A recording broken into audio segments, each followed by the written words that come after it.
Alors, aujourd'hui, nous allons nous intéresser à l'onde sinusoïdale. L'onde sinusoïdale, c'est une solution particulière de l'équation de d'Alembert.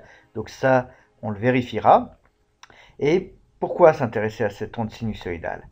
Eh bien, comme on le voit, quand on a une onde, souvent, le comportement, eh bien, c'est des oscillations. Donc là, l'onde se propage, mais derrière, chacune des boules oscille de manière un petit peu périodique, comme une sinusoïde. Donc ça, on le retrouve sur différents enregistrements. Là, on voit qu'on a un pic suivi d'oscillations. Ici, c'est un enregistrement sismique. Ici, c'est plutôt un enregistrement de vagues.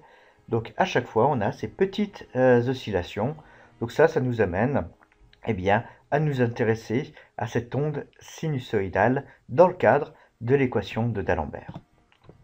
Alors, mathématiquement, comment elle va s'exprimer? On est dans un phénomène de propagation, donc c'est une onde qui dépendra à la fois de l'espace et du temps, et son expression mathématique, c'est A sinus k fois x moins oméga t plus phi. Donc on va voir ensemble la signification de chacun de ces termes. Le premier, A, c'est le plus simple, c'est l'amplitude de l'onde, c'est-à-dire la valeur maximale que va pouvoir atteindre cette onde sinusoïdale.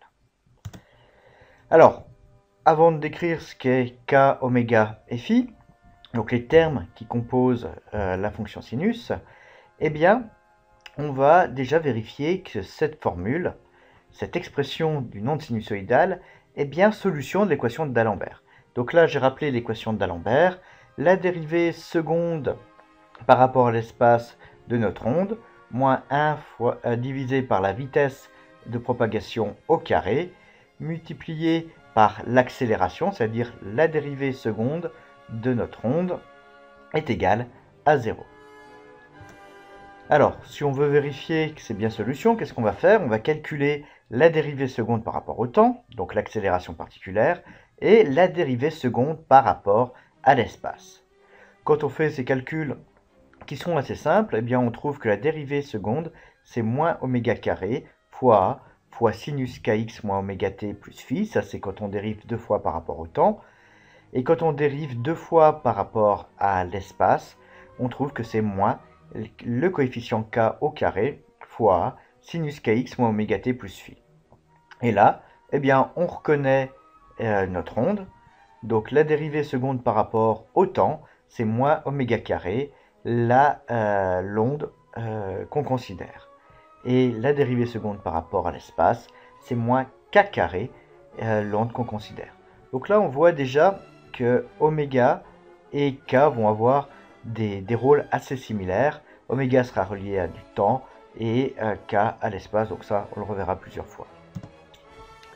Donc maintenant qu'on a la dérivée seconde, eh bien, on va calculer la somme de la dérivée seconde par rapport à l'espace, moins 1 sur v carré la dérivée seconde par rapport au temps, et on trouve que c'est égal à moins phi k carré moins oméga sur v carré. Et cette quantité-là, si on veut que ça respecte l'équation de d'Alembert, eh bien, il faut que ce soit égal à 0.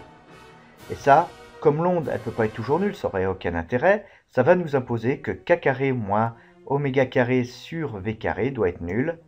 Autrement dit, on a pour être solution cette relation oméga doit être égal à k fois v. Donc on ne peut pas choisir oméga indépendamment du coefficient k et de la vitesse de l'onde. Ça, j'en reparlerai un petit peu tout à l'heure.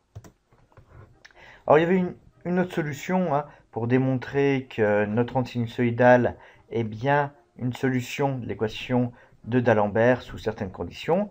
Eh bien, si vous vous rappelez les propriétés générales des solutions de l'équation de d'Alembert, c'est une onde est solution de l'équation d'Alembert si elle peut se mettre sous la forme d'une fonction qui dépend de x moins vt, plus éventuellement une autre fonction qui dépend de x plus vt. Donc là, notre onde sinusoïdale, on n'a pas directement du x moins vt, mais on voit qu'on a du x, on a du t. Et ce qu'on peut faire, c'est écrire notre onde sous cette forme-là. J'ai juste factorisé k, et ça me fait apparaître un x moins oméga sur k t. Et de là, je peux en conclure que c'est de la forme d'une fonction qui dépend de x moins vt, à la condition que ma vitesse soit égale à oméga sur k. À k sur oméga. Donc là, je retrouve le même résultat précédemment, cette relation entre oméga, k et v. Donc ça, c'est la condition pour que mon onde sinusoïdale soit capable de se propager dans mon milieu de propagation qui répond à l'équation de D'Alembert. Or, juste une remarque, ça c'est dans le cadre de toute cette vidéo. Ici, j'ai choisi de prendre une sinus. J'aurais très bien pu prendre un cosinus, ça n'aurait rien changé au raisonnement. Ça aurait juste changé ce terme ici, ce terme de phase. Donc, le raisonnement qu'on le tienne avec un sinus, un cosinus, ça ne change rien. Alors, maintenant, regardons un peu la représentation de cette onde sinusoïdale. Donc, on avait fait un petit peu toute une vidéo pour comment représenter une onde qui se propage. Une onde, c'est un phénomène spatio-temporel. Donc là, c'est la vidéo où on voit à la fois l'espace et le temps. Si maintenant, eh bien, on fait des photos à différents instants, donc là, je fais cette photo à différents instants de mon onde, eh bien, qu'est-ce que je vais pouvoir remarquer? Il y a une chose qu'on voit immédiatement. Là, c'est des photos en fonction. Ici, la direction, c'est la direction de propagation. La première chose qu'on voit, c'est qu'on a un phénomène périodique dans l'espace. On voit clairement une période spatiale qu'on va noter lambda. Si maintenant on regarde la différence, par exemple, entre le temps 1 et le temps 7, on trouve qu'on a la même forme. Pareil entre le temps 0 et le temps 6.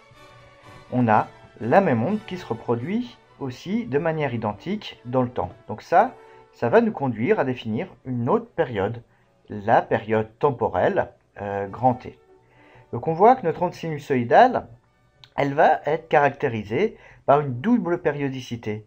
Une périodicité suivant l'espace, avec une période spatiale lambda, et une périodicité suivant le temps, avec une période temporelle grand T. Si j'utilise un diagramme à 2 dimensions, voilà ce que ça va donner. On voit très bien cette double périodicité, aussi bien en fonction du temps qu'en fonction de la distance de propagation. Alors là, je vous rappelle, sur ce diagramme en 2 dimensions, si je fais une coupe à des distances bien précises, ça revient à placer des sondes qui vont mesurer l'évolution du signal en fonction du temps. Donc dans ce cas-là, ce que je peux tout de suite discerner, c'est la période temporelle. Et si j'ai un nombre important de sondes, je vais pouvoir aussi remarquer ma période spatiale. Si maintenant, eh bien, je prends des photos, des enregistrements à des instants donnés, comme je l'ai fait précédemment, ce que je vois, eh bien, désormais, c'est la période spatiale directement sur l'enregistrement. Et si je combine plusieurs mesures, là, j'aurai peut-être accès à la période temporelle. Alors, une chose aussi intéressante qu'on peut voir, c'est que vous voyez, ici, j'ai ma période temporelle. Là, ma période spatiale. Et j'ai mon onde qui se propage. Donc, si je regarde comment évolue un des maximums, il évolue en ligne droite, donc à vitesse constante. Ça, c'est une propriété générale qu'on avait vue de l'équation de D'Alembert. La vitesse est constante. Et si on veut connaître cette vitesse, on va s'intéresser au coefficient directeur de cette droite. Et cette droite, hop, si je la décale, je la trouve ici. Donc le coefficient directeur, la vitesse, ce sera eh bien, le delta x que j'ai ici, c'est-à-dire lambda, divisé, le delta y lambda, divisé par delta x, qui est grand T. Donc là, je trouve comme relation que la vitesse, c'est la longueur d'onde divisée par le temps. Ça, c'est une relation qui est intéressante. Alors maintenant, eh bien, on va regarder ça un petit peu de manière plus mathématique. Et on va essayer de faire le lien entre l'oméga qu'on a vu et le grand T, la période qu'on a vue aussi dans les images précédentes. Alors oméga, ça porte un nom, c'est ce qu'on appelle la pulsation de l'onde périodique. Et la fréquence de l'onde, généralement à la note grand F, ça va être directement relié à cette pulsation Pour connaître la fréquence, il suffit de diviser la pulsation par 2π. Au niveau des unités, F, ça s'exprime en secondes moins 1, et les secondes moins 1, ça porte les noms, ça s'appelle les hertz.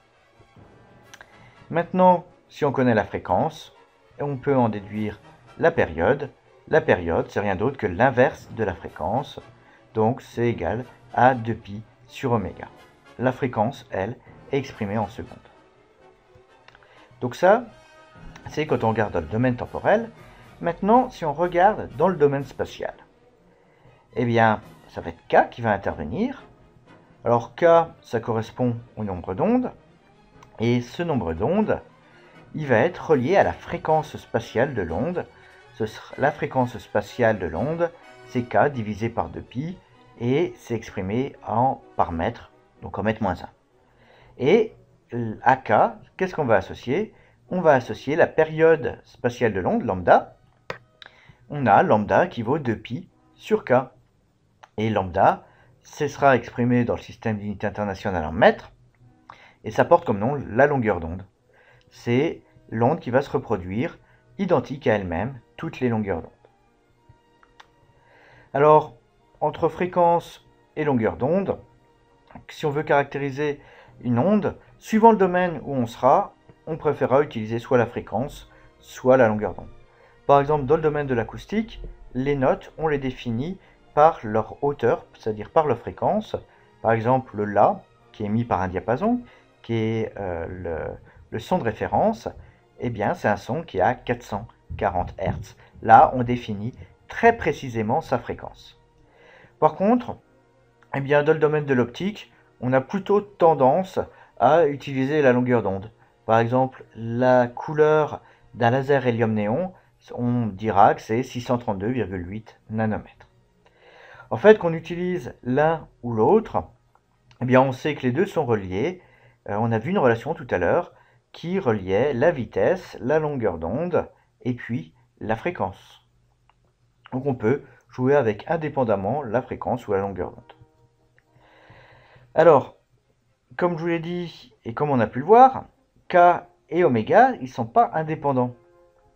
On a vu la relation que oméga vaut K fois V. Et là, je vous rappelle que la vitesse, ça dépend uniquement du milieu de propagation. C'est une propriété de l'équation d'Alembert, ça ne dépend pas de la forme de l'onde. Donc si on a une longueur d'onde fixée, dans un milieu de propagation qui va donc fixer la vitesse, on ne peut avoir qu'une seule pulsation qui correspond à cette onde. Alors cette relation oméga qui est égale à K fois la vitesse, de manière générale, on dit que ce type de relation qui relie la pulsation au nombre d'ondes K, eh bien, c'est la relation de dispersion. Alors, dans notre cas, quand on considère l'équation de d'Alembert, cette relation de dispersion est très simple. C'est juste une relation de proportionnalité. C'est le cas le plus simple. Il y a des relations de dispersion qui sont plus compliquées et qui, du coup, vont induire d'autres phénomènes. Dans ce cas-là, on dira qu'on a un milieu dispersif. Dans le cas de l'équation de d'Alembert, la relation de dispersion, c'est une relation linéaire, et dans ce cas-là, on dit que notre milieu n'est pas dispersif, et la vitesse ne va pas dépendre de la fréquence ou de lambda. Alors, au niveau des relations intéressantes, la fréquence, c'est égal à la vitesse divisée par lambda, c'est une conséquence directe de cette relation de dispersion. Alors, tout ça, on le retrouve ici, La relation qu'on avait trouvée, c'est V équivaut lambda sur T. V, c'est donc égal à 2π sur K divisé par 2π sur oméga. Donc on retrouve bien, rien qu'en représentant l'onde, qu'oméga égale kV. Alors il nous reste un dernier paramètre à expliquer. On a vu l'amplitude, on a vu le nombre d'ondes, on a vu la pulsation. Il nous reste le dernier terme, phi. Phi va nous servir à quoi? Il va juste nous permettre de caler la valeur de l'onde quand on a t et x qui sont nuls. Ce qu'on appelle la phase à l'origine. Et ça va nous permettre vraiment de bien ajuster la position de notre onde. Là, par exemple, on voit quatre ondes différentes, oui. Une avec un déphasage de 0, 1 de pi sur 2, 1 de pi sur 4 et 1 de moins pi sur 2. Les 4 ondes sont données par la même formule, c'est juste ce dernier paramètre de phase à l'origine qui varie. Et là, on voit qu'entre l'onde qu'on a ici, qui est déphasée de pi sur 2, et l'onde qui est déphasée de 0, l'onde déphasée de pi sur 2, c'est un cosinus, et l'onde divisée qui n'est pas déphasée, ça a la forme habituelle d'un sinus. Donc, ce qui va être aussi intéressant, c'est que ce décalage, eh bien, ça représente un retard de l'onde. Donc là, on voit que le retard qu'on a entre les ondes, c'est relié à ce terme de phase à l'origine qu'on a. Donc voilà un petit peu ce que je voulais dire sur cette forme d'onde extrêmement pratique qu'on va beaucoup utiliser quand on va considérer les phénomènes de propagation. Il y a une autre chose qui explique le fait qu'on utilise beaucoup les ondes sinusoïdales, c'est la transformée de Fourier et tout l'intérêt que les ondes sinusoïdales représentent pour comprendre à travers le spectre les phénomènes de propagation. Mais ça, j'en parlerai sûrement dans une future vidéo dans quelques temps.